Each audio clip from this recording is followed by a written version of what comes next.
The next technique is forwarding based on the label. So as we know that IP is a connection less service, but nowadays we want connection oriented protocol. So whenever we deal with connection oriented protocol, we saw that in virtual circuit approach we include the label also, and in connectionless network, which is the datagram approach, we never included the label. So in 1980s, the IP, which was the connectionless protocol, was changed to connection oriented protocol by adding the labels. So in the router, the routers, in this case the routers are involved in switching, not only forwarding or routing, it also involved into switching. So the first technique in which the forwarding based on the label is called MPLS, which is multi-protocol label switching.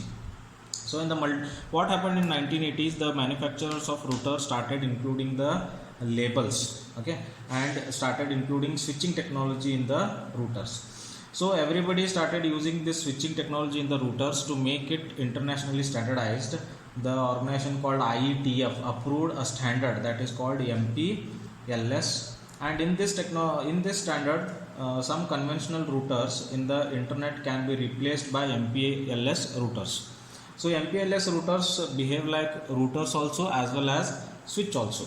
Whenever they behave like routers, MPLS can forward the packet based upon the destination address, and whenever they are acting as switch, they will forward the packet depending upon the label.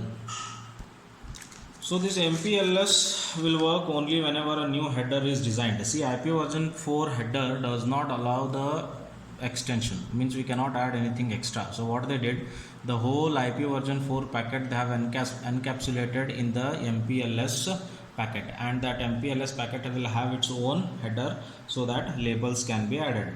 So MPLS header is actually a stack of sub headers. Okay, those sub headers will have many hierarchical switching, which you can see here. The first thing in the MPLS header, this is the normal, the IP version 4 packet is included in the MPLS header.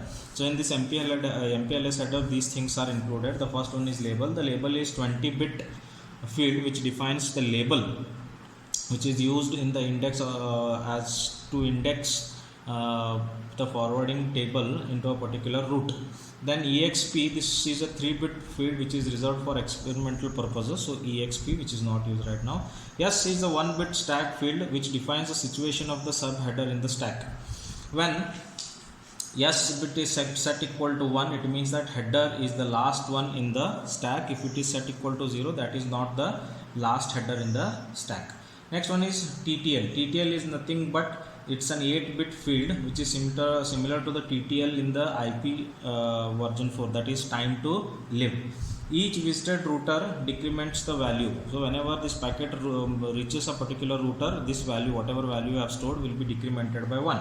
It means as we grow, as we have our birthdays every year, a 1 year will become less in our life. Like that, whenever this packet reaches a particular router, the router will decrement the count by 1. Whenever the count reaches the 0, the packet is automatically discarded and prevent from looping within the network.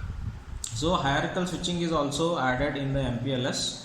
This is similar to the hierarchical routing which we discussed. For example, a packet with 2 labels can use the top label for forwarding the packet through switches outside an organization, and bottom label can be used to route the packet inside the organization. So 2 labels, hierarchical 2 labels will be added. The above label will always help to route the packet into globally, and the lower label will help to route the packet within the organization. So hierarchical 2 labels, 1 label above, 1 label below.